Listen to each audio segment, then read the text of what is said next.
Good morning बच्चों। मैं doctor Hemlata Akodiya, government girls college Chomu से।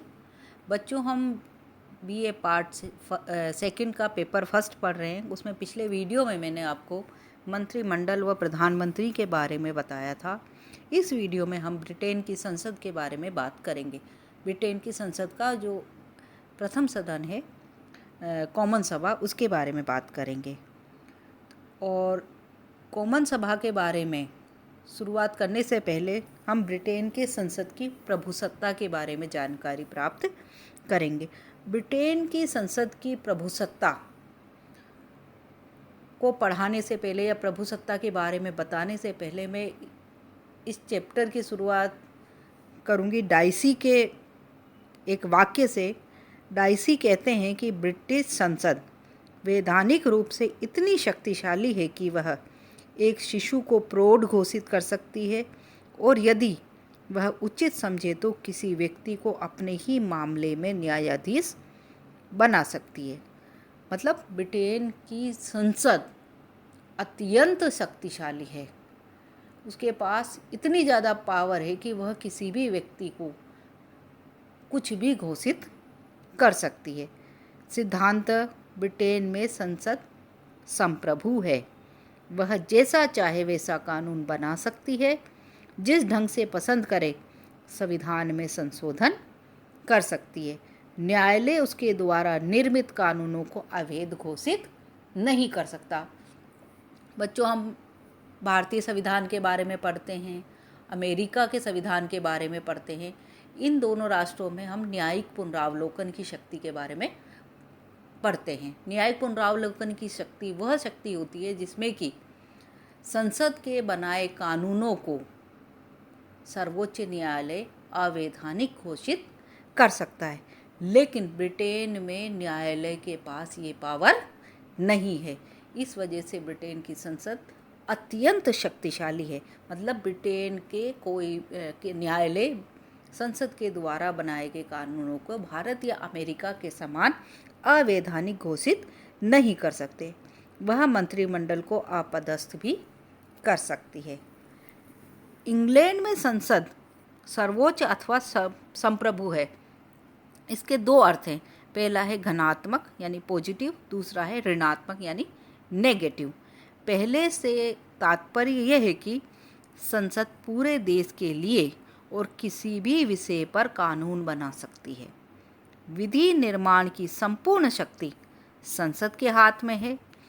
और दूसरे से आशय यह है कि ब्रिटिश संसद द्वारा बनाए गए कानून को वहाँ की कोई भी न्यायपालिका अवैध घोषित नहीं कर सकती।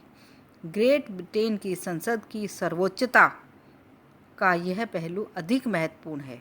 इसका अभिप्राय यह है कि इंग्लैंड में संयुक्त राज्य अमेरिका के समान न्यायिक समीक्षा नहीं है। अमेरिका में सर्वोच्च न्यायालय को यह अधिकार है कि वह कांग्रेस द्वारा पारित किसी कानून को अवैध अथवा असंवैधानिक घोषित कर सकती है। यदि वह संविधान की भावना के विपरीत हो, तब ऐसा कानून रद्द कर दिया जाता है। ऐसी शक्ति इंग्लैंड के किसी भी न्यायालय को प्राप्त नहीं है। ब्रिटेन के संसद की प्रभुसत्ता की हम जब बात करते हैं, संप्रभुता की बात करते हैं, तो हमें इसमें तीन पहलू नज़र आते हैं। पहला है, ऐसी कोई भी विधि नहीं है जो संसद नहीं बना सकती। ब्रिटिश संसद कोई भी कानून बना सकती है। वह राजगद्दी के अधिकारों को निश्चित कर सकती है। नए प्रदेशों को इंग्लैंड में मिला सकती है। अधीन देशों को स्वतंत्रता प्रदान कर सकती है। सम्राट को गद्दी से उतार सकती है। स्वयं अपना जीवन काल बढ़ा सकती है। इसे राजनीतिक, सामाजिक, आर्थिक, धार्मिक, सैनिक, सामुद्रिक आदि सभी प्रकार के कानून बनाने का अधिकार है। दूसरा जो पहलू है वह है, संसद संविधान में कोई भी संशोधन कर सकती है। संसद न केवल साधारण विधियां ही निर्मित, संशोधित या रद्द कर सकती है, वरन वह संवैधानिक विधियां भी बना सकती है। वह संविधान में बड़े से बड़ा संशोधन कर सकती है। वह पूरी शासन प्रणाली को बदल सकती है। यदि वह चाहे तो इंग्लैंड में राजतंत्र के स्थान पर गणतंत्र स्थापित कर सकती है या लॉर्ड सभा को समाप्त भी कर सकती है। अगर हम भारत के संशोधन प्रणाली के बारे में बात करें तो भारत में संसद 3 प्रकार से संविधान में संशोधन कर सकती है। साधारण बहुमत, विशिष्ट बहुमत के साथ साथ राज्यों के समर्थन के साथ। परंतु ब्रिटेन में ये सारी पावर वहाँ की संसद को प्रदान की गई है। और तीसरा जो पहलू है संसद की सर्वोच्चता से संबंधित, वह है संसद की विधियाँ सर्वोच्च है, उन्हें अवैध घोषित नहीं किया जा सकता। संसद के द्वारा पारित कानून सर्वोच्च है। इंग्लैंड की कोई भी शक्ति उन्हें अवैध एवं प्रभाव शून्य घोषित नहीं कर सकती, भले ही वह अनैतिक, अतार्किक या गैर कानूनी मालूम पड़े। केवल ब्रिटिश संसद ही स्वयं द्वारा पारित कानूनों को परिवर्तित या रद्द कर सकती है। इस प्रकार हम देखते हैं कि ब्रिटिश संसद कानूनी दृष्टि से संप्रभु है। इन 3 पहलुओं को जानने के बाद तो हमें ऐसा लगता है कि ब्रिटेन की संसद कुछ भी कर सकती है, वो अत्यंत शक्तिशाली है। परंतु बच्चों, ऐसा नहीं है। ब्रिटिश संसदीय प्रभुसत्ता की कुछ सीमाएं भी है। वर्तमान समय में संसद की प्रतिष्ठा में कुछ कमी आई है। संसद कैबिनेट के हाथ में कठपुतली बनती जा रही है। संसद की संप्रभुता एक कानूनी पहेली बन गई है, वह एक रबड़ की मोहर के तुल्य बनती जा रही है। रेमजे मेयर जो एक विचारक है, वो कहते हैं कि मंत्रिमंडल की तानाशाही ने संसद की शक्ति तथा सम्मान को बहुत कम कर दिया है। ब्रिटिश कार्यपालिका संसद को भंग कर सकती है। कानून संसद द्वारा नहीं बनाए जाते, अपितु कैबिनेट के नेतृत्व में बनते हैं। कैबिनेट चाहे जैसा वैसा बजट पारित करवा लेती है। अगर हम ब्रिटेन की संसद की शक्तियों में जो कमी आ रही है उसके कारण जानना चाहें तो उसमें पहला कारण है व्यक्तिवाद से समाजवाद में परिवर्तन। ब्रिटेन में समाजवादी राज्य की स्थापना की जा रही है। राष्ट्रीयकरण की प्रवृत्ति बढ़ रही है। राज्य अधिक से अधिक सामाजिक और कल्याणकारी कार्य करने लगा है। फलस्वरूप देश का नेतृत्व मंत्रिमंडल के हाथों में आ गया है। दूसरा जो कारण है वह है विस्तृत चुनाव क्षेत्र। इंग्लैंड में चुनाव क्षेत्र विस्तृत है। अब किसी उम्मीदवार के लिए संभव नहीं है कि वह अपने सीमित साधनों से चुनाव जीत सके। जब कोई उम्मीदवार दलीय आधार पर चुनाव लड़ता है तो उसे दल के कड़े अनुशासन से बंधा रहना पड़ता है। इसलिए संसद के सदस्य अपनी स्वतंत्र इच्छा से कुछ भी नहीं कर सकते। सदस्य को अपने दल के सचेतकों की इच्छा के अनुसार मतदान करना पड़ता है। तीसरा है प्रदत्त व्यवस्थापन या प्रदत्त विधायन। संसद की शक्ति की कमी का एक अन्य कारण प्रदत्त व्यवस्थापन है। आज संसद द्वारा जो कानून पास किए जाते हैं उनका स्वरूप अस्थि पंजर के समान होता है। जैसे नहीं होता शरीर में सिर्फ हड्डियां वगैरह होती है, उसमें नियमों की एक मोटी रूपरेखा होती है। व्यापक अस्थि पंजर को विभागीय आदेशों जारी करके रक्त मांस प्रदान संबद्ध विभागों का कार्य है।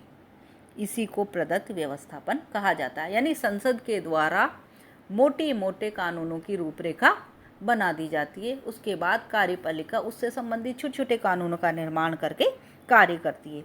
इसी को हम प्रदत्त व्यवस्थापन कहते हैं। प्रदत्त व्यवस्थापन की प्रथा ने मंत्रिमंडल की शक्तियों में बहुत वृद्धि करी है। इससे भी संसद की शक्तियों को बहुत धक्का लगा है। अगला जो कारण है वह है वित्तीय नियंत्रण में कमी। मंत्रिमंडल की ही वार्षिक बजट तैयार करता है और वित्त मंत्री इसे संसद में प्रस्तुत करता है। नियम यह है कि सदन बजट को उसी रूप में पास कर देता है जिस रूप में वह मंत्री द्वारा प्रस्तुत किया जाता है। इससे संसद की स्थिति विकट हो जाती है। और हमेशा यही है कि चूँकि सरकार बहुमत में होती है तो वित्त मंत्री के द्वारा जो भी बजट प्रस्तुत किया जाता है वह पास हो जाता है। अगला जो कारण है वह है संसद की प्रक्रिया। संसद में जो भी विधेयक पेश होते हैं उनमें से अधिकतर सरकारी विधेयक होते हैं। सरकारी विधेयक यानी सत्तारूढ़ पार्टी के द्वारा जो विधेयक रखे जाते हैं, सदन का अधिकार समय उन्हीं पर विचार करने में लग जाता है। निजी सदस्यों के विधेयकों पर विचार करने के लिए सदन के पास कम समय रहता है। कंगारू समापन, गिलोटीन समापन इत्यादि द्वारा सदन में शीघ्र वाद विवाद समाप्त किया जा सकता है। इससे निजी सदस्य की वाद विवाद की स्वतंत्रता पर आघात पहुंचता है, क्योंकि उसको अब बोलने के लिए थोड़ा समय मिलता है। इस प्रकार वर्तमान में संसद की शक्ति पर्याप्त कम हुई है। जेनिक्स कहते हैं, अब व्यक्तिवाद के युग का अंत हो चुका है। आजकल सरकार ऐसे विधेयक पेश करती है जिनको ग्लैडस्टोन व डिज़रायली समाजवादी बतलाते हैं कि उसमें कोबल्डन व मिल को दुख होता है। संसद की शक्तियों की जो कमी हुई है उससे उसकी संप्रभुता पर भी प्रभाव पड़ा है। संसद की संप्रभु शक्ति पर निम्नलिखित प्रतिबंध या कुछ जो प्रतिबंध आए हैं वो है, पहला है जनमत। संसद का निम्न सदन कॉमन सभा जनता द्वारा प्रत्यक्ष रूप से निर्वाचित होता है। ऐसी स्थिति में इसके द्वारा जनमत के विरुद्ध किसी विधि का निर्माण नहीं किया जा सकता। जनमत के उल्लंघन का अर्थ है संसद के लिए आत्मघात के तुल्य ही होता है। संसद अगर जनता की इच्छाओं के विपरीत कानून का निर्माण करेगी तो नेक्स्ट इलेक्शन में जनता उसको वोट नहीं देगी पार्टी को। तो हमेशा संसद को जनता के हितों का ध्यान रखना पड़ता है। जनमत बहुत महत्वपूर्ण स्थान रखता है और प्रजातंत्र में तो जनता ही सर्वोपरि होती है। दूसरा है नैतिक बंधन। संसद अपनी वैधानिक संप्रभुता के बावजूद ऐसा कोई कानून नहीं बना सकती जो नैतिक मान्यताओं के प्रतिकूल हो।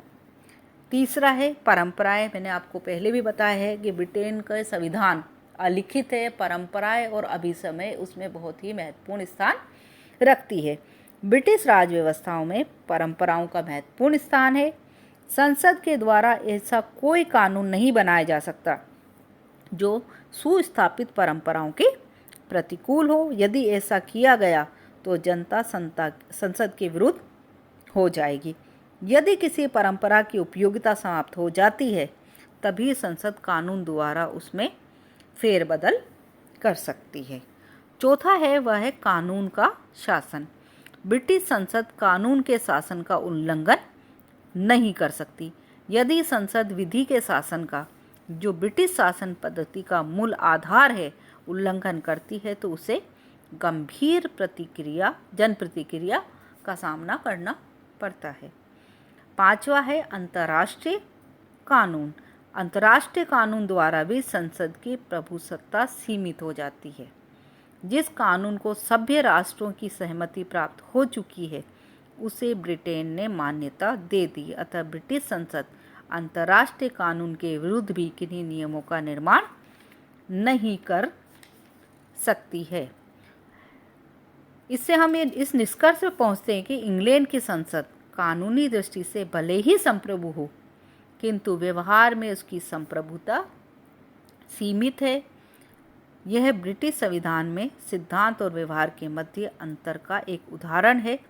सिद्धांत में ब्रिटिश संसद संप्रभु है परंतु व्यवहार में नहीं है।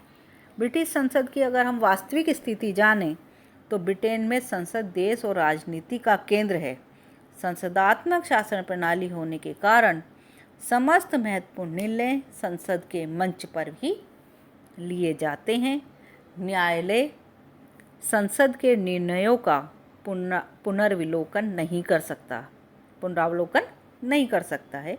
मंत्रिमंडल सामूहिक रूप से संसद के प्रति उत्तरदायी है। ब्रिटिश राष्ट्रीय जीवन से संसद की अभिन्न संबंध केंद्रीय शासन यंत्र के संचालन में उसका हाथ इत्यादि बातों ने इसे एक अद्वितीय स्थिति प्रदान कर दी है। बच्चों, अगले वीडियो में हम ब्रिटेन की कॉमन सभा के बारे में जानकारी प्राप्त करेंगे। धन्यवाद।